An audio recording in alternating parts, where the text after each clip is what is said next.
Just shot in self-defense, boom, boom, boom. They weren't cut up, they weren't sliced up, no OJ jazz, And he said, I did the most horrendous crime in the whole wide world. History is filled with monsters, but they weren't all men. In the shadows of battlefields and behind the closed doors of unassuming homes, a different kind of predator has always lurked. These women weren't just accessories to crime, they were the architects of their own terrifying legacies. They were mothers, nurses, nobles, and queens whose hands were stained with the blood of the innocent. Their motives were as varied as their methods, from cold, hard cash to the intoxicating thrill of power and even the chilling pursuit of pleasure in another's suffering. Tonight, we're uncovering 10 of the deadliest women to ever walk the earth. These are the serial killers, tyrants, and seemingly ordinary women whose crimes left a permanent stain on history. We'll peel back the layers of myth to reveal the documented atrocities and shocking truths that are often far more disturbing than the legends they inspired. Prepare to meet the women who were not just dangerous, but deadly. From the frozen estates of Imperial Russia to the bustling streets of Victorian England, their stories span centuries and continents. They are a dark mirror reflecting a capacity for cruelty that knows no gender. As we count down from 10 to 1, we'll journey into the heart of their darkness, exploring the minds and motives of women who became monsters. Number 10. Aileen Wuornos. We begin in a more modern era, with a name that became synonymous with female serial killers in the late 20th century. Aileen Wuornos. I met her in a bar. We're sitting on the floor watching TV, and she just come out and said, I have something to tell you. And I asked her what, and she said that she had shot and killed a man that day. Between 1989 and 1990, a string of 7 men were found dead along Florida's highways, their lives cut short by a merciless killer. The person responsible was Wuornos, a transient sex worker with a deeply traumatic past. After her arrest, Wuornos confessed to the killings. Her initial story was one of self-defense. She claimed every single one of her victims had either raped her or was attempting to. This narrative was complicated when it was discovered her first victim, Richard Mallory, did have a prior conviction for a sexual offense. However, as the trial played out, Wuornos' story changed. She later recanted her claims of self-defense, stating her motive was simply robbery. The media frenzy surrounding her case created a sensationalized public image, dubbing her the Damsel of Death. She was ultimately convicted of 6 of the 7 murders she confessed to and received multiple death sentences. Her case continues to spark debate, forcing a difficult conversation about victimhood, agency, and the cycles of violence. Was she a cold-blooded predator who exploited men for money, or a profoundly damaged woman whose brutal life culminated in a final, deadly explosion? The answer is likely buried somewhere in the complicated and violent truth of Aileen Wuornos' life. Number 9. Nanny Doss. With a warm smile and a twinkle in her eye, Nanny Doss looked like the picture of a sweet, harmless grandmother. But behind the cheerful facade that earned her the nickname the Giggling Granny, there was a chillingly empty space where empathy should have been. Doss was a domestic poisoner, a black widow who spent 3 decades weaving a web of death around her own family. From a young age, Nanny was obsessed with romance magazines, dreaming of finding a perfect, idealized love. When reality didn't live up to her fantasy, she didn't just get divorced, she got even. Her weapon of choice was arsenic, often baked into a pie or stirred into a drink, a method that made her victims' deaths look like illness. She married 5 times, and 4 of her husbands died under her care. But her lethal tendencies weren't limited to her spouses. When she was finally caught in 1954 after the suspicious death of her 5th husband, Samuel Doss, Nanny confessed to a shocking number of killings. The list of her alleged victims included not only 4 husbands, but also her mother, one of her sisters, a grandson, and a mother-in-law. She confessed to a total of 11 murders, though she was only ever convicted for the murder of Samuel Doss. She was sentenced to life in prison, avoiding the death penalty, a sentence some attributed to the state's reluctance to execute women at the time. Nanny Doss's search for the real romance of life left a trail of graves, a testament to a woman who would rather kill than live with imperfection. Number 8. Jane Topham. In the late 19th century, nursing was a new and respected profession, a calling for compassionate women dedicated to easing suffering. But for Jane Topham, a nurse in Massachusetts, the uniform was a costume, and the sick room was her personal theatre of cruelty. To her patients, she was Jolly Jane, a friendly and competent caregiver. In reality, she was one of history's most disturbing medical predators. Topham didn't just kill, she experimented. She would give her patients drug cocktails of morphine and atropine, watching them drift to the brink of death only to revive them and start the process all over again. She confessed that she derived a sexual thrill from these moments, holding her victims close as they finally died. This was her dark, private ritual, performed under the guise of professional care. Her victims weren't anonymous faces, they were people who trusted her completely. She murdered her own landlord, the head nurse at a hospital where she worked, and even her own foster sister. Her spree ended in 1901 after she systematically poisoned the Davis family, whom she had been hired to care for. An investigation into their sudden deaths led directly to Topham. Faced with the evidence, she confessed to 31 murders. But her ambition, she boasted, was far greater. She told her lawyers she wanted to have killed more people, helpless people, than any other man or woman who ever lived. While claims that she killed over 100 people are based on her own chilling boasts rather than confirmed evidence, the 31 souls she admitted to sending to their graves secure her place as a true monster in a caregiver's uniform. Number 7.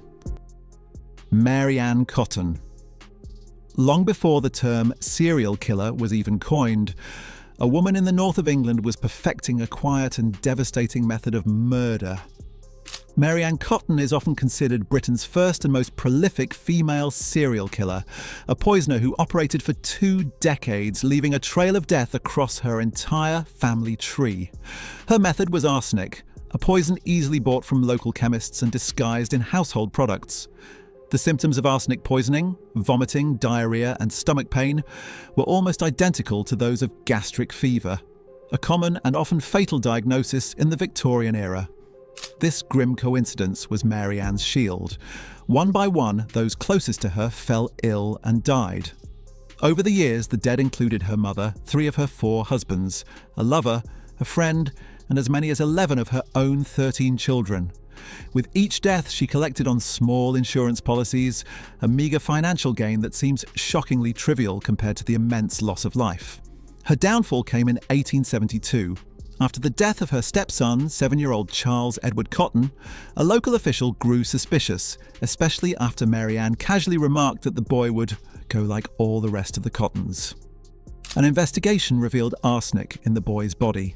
Though she was only ever tried and convicted for the murder of Charles, it's estimated she may have killed as many as 21 people in total. Mary Ann Cotton was hanged in 1873, ending a reign of domestic terror that turned the roles of wife and mother into instruments of death. Number 6. Ilse Koch. Some of history's deadliest women weren't serial killers in the traditional sense, but cogs in a much larger machine of institutionalized evil. Ilse Koch was one of those figures. As the wife of Karl Otto Koch, the commandant of the Buchenwald concentration camp in Nazi Germany, she had no official rank but wielded immense power, earning her the infamous title, the Bitch of Buchenwald. Survivors of the camp described her as a figure of immense cruelty, a sadist who would ride her horse through the grounds, whipping any prisoner who dared to glance at her. But the stories that cemented her legacy were far more grotesque. Koch became notorious for the allegation that she selected prisoners with interesting tattoos to be killed, their skin then tanned and crafted into artifacts like bookbindings and, most famously, lampshades. It's here that the story gets murky. After the war, American forces liberating Buchenwald did find artifacts made from human skin. However, during her post-war trials, a direct link between Koch and specific objects like the lampshades was not conclusively proven. An American military governor, General Lucius D. Clay, even noted one infamous lampshade was found to be made of goat skin. Still, witnesses at her later German trial insisted they had seen human skin being prepared for a lampshade at her command. Regardless of the full truth behind the legend, her proven cruelty was enough to make her a symbol of the Nazi regime's depravity. Convicted by a German court of incitement to murder and attempted murder, Ilse Koch died by suicide in prison in 1967. Number 5. Belle Gunness. In the early 1900s, a farm in LaPorte, Indiana, became a place of nightmares. It belonged to Belle Gunness, a formidable Norwegian immigrant who placed Lonely Hearts ads in newspapers, luring hopeful bachelors to her rural property with promises of love and a comfortable life. Few, if any, ever left. Belle wasn't looking for a husband, she was harvesting them. Suitors would arrive with their life savings, ready to join their fortunes with the seemingly wealthy widow. Then they would disappear. Belle explained their absence by saying they'd simply gone home. The truth was far more gruesome. She was murdering them, dismembering their bodies and burying the remains on her farm. The scale of her operation stayed hidden until a fire destroyed her farmhouse in April 1908. In the ashes, investigators found the bodies of her 3 children and a headless woman, initially presumed to be Belle herself. But when authorities began digging on the property, urged on by a man whose brother had vanished after visiting Belle, the true horror was unearthed. They found pit after pit, filled with the butchered remains of dozens of people. The farm was a graveyard. Belle's handyman, Ray Lamphere, was arrested for arson and murder. He was convicted of arson but acquitted of murder. His story, however, added another layer of mystery. In a deathbed confession, Lamphere claimed Belle had faked her own death, using a body double before fleeing with her fortune. These claims have never been proven. Did Belle Gunness die in the fire, or did the cunning Black Widow get away with it all? Her fate remains one of true crime's greatest unsolved mysteries. Number 4. Wu Zetian. Not all of history's deadliest women were common criminals. Some wielded their power from a throne. Wu Zetian stands alone in Chinese history as the nation's only female emperor, ruling during the Tang dynasty in the 7th century. She was a brilliant and effective ruler, but by many accounts, her path to absolute power was paved with blood. Unlike a serial killer, Wu Zetian's lethality was political. She was a master of court intrigue, ruthlessly eliminating any rival who stood in her way. To consolidate her power, she established a feared, secret police force which used terror, torture, and informants to crush dissent and purge her enemies from the bureaucracy. This created a climate of fear where a simple accusation, true or false, could lead to exile or death. However, her legacy is incredibly complex. Confucian historians who were deeply opposed to a woman holding the throne are the source for the most sensational claims against her, including the infamous story that she murdered her own infant daughter to frame a rival. Modern historians view such accounts with deep skepticism, seeing them as likely propaganda meant to delegitimize her rule. While there's little doubt her rise involved brutality, she was also a competent leader who expanded the empire, reformed the government, and oversaw a period of relative prosperity. Wu Zetian was no simple monster. She was a formidable ruler who did what she felt was necessary to seize and hold power in a world that believed a woman had no right to it. Number 3. Daria Saltykova. In 18th century imperial Russia, nobles held absolute power over their serfs, who were legally their property. For the wealthy Muscovite noblewoman Daria Saltykova, this was a license to kill. Widowed at 26, Saltykova inherited a vast estate and hundreds of serfs, and she quickly began a reign of sadistic terror that would make her one of the most monstrous figures of her time. Her rage was typically sparked by the most trivial things, like a poorly washed floor. The punishments were grotesquely disproportionate. She would beat her victims, who were mostly young women and girls, with logs, pour boiling water on them, burn their hair, and leave them to freeze to death in the bitter Russian cold.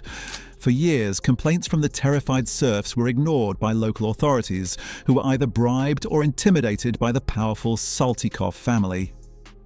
Finally, a petition from the relatives of her victims reached Empress Catherine the Great, who decided to make an example of Saltykova to promote her initiative of lawfulness. A 6-year investigation was launched. The final report was horrifying. The court officially found Saltykova guilty of 38 murders, but investigators uncovered as many as 138 suspicious deaths on her estate. Since capital punishment had been abolished, Catherine devised a special punishment: In 1768, Saltykova was placed on a public platform in Moscow's Red Square for an hour, with a sign around her neck that read, "This woman, tortured and murdered." She was then sentenced to life in a pitch-black convent cell, where she remained for decades before dying. Number 2. Amelia Dyer. In the dark alleys of Victorian England, a sinister trade known as baby farming thrived. For a fee, farmers would take in unwanted infants from unmarried mothers who, shamed by society and often broke, had nowhere else to turn. Among these figures, one name stands out as the most monstrous: Amelia Dyer, the ogress of reading. At first, Dyer may have simply let the infants in her care die from neglect and starvation, sometimes quieting their cries with opium-laced syrup. But she soon realized there was a faster, more profitable method. She stopped pretending to provide care and began murdering the babies almost as soon as she got them, strangling them with white dressmaking tape. This let her pocket the entire fee and quickly move on to the next child. She moved frequently and used aliases to evade suspicion and continue her grim business. Her crimes were exposed in 1896 when a baby's body was pulled from the River Thames. A sharp-eyed detective traced a faint address on the wrapping paper back to a Mrs. Thomas, one of Dyer's aliases. When police raided her home, they found a trove of evidence, including baby clothes, pawn tickets, and the white tape she used for strangulation. Dyer was arrested and convicted of one murder, though there is little doubt she was responsible for scores more. While the true number of her victims is unknown, speculative estimates range as high as 400, making Amelia Dyer arguably the most prolific serial killer in British history. Number 1. Elizabeth Bathory. We end our countdown with a name that has become pure legend, a woman whose alleged crimes are so gruesome she has transcended history to become a figure of Gothic horror. Countess Elizabeth Bathory, the Blood Countess of Hungary. A powerful noblewoman in the late 16th and early 17th centuries, Bathory was accused of torturing and killing hundreds of young women. The stories that emerged from the investigation were the stuff of nightmares. Witnesses testified to horrific acts of cruelty, girls beaten, burned, mutilated, and left to freeze or starve to death within her castle walls. The most famous tale, that she bathed in the blood of virgins to stay young, has become her defining legend.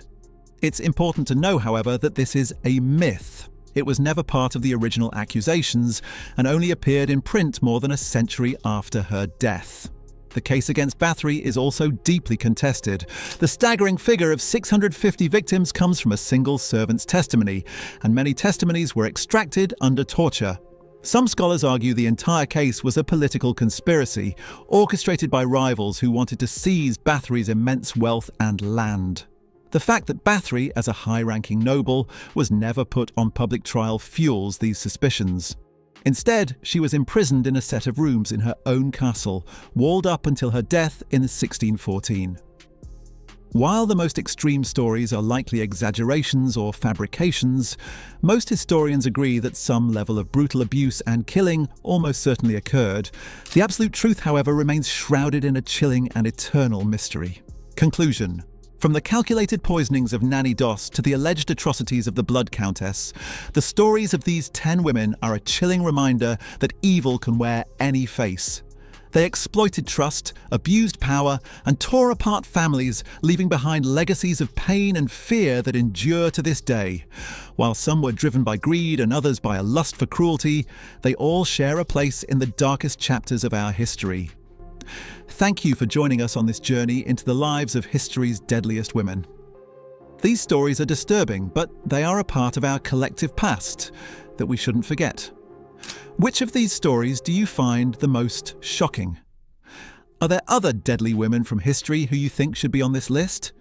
Let us know in the comments below, and if you found this video fascinating, be sure to hit that subscribe button and turn on notifications so you don't miss our next deep dive into the shadows of history. Don't forget to check out our other videos on historical mysteries and true crime.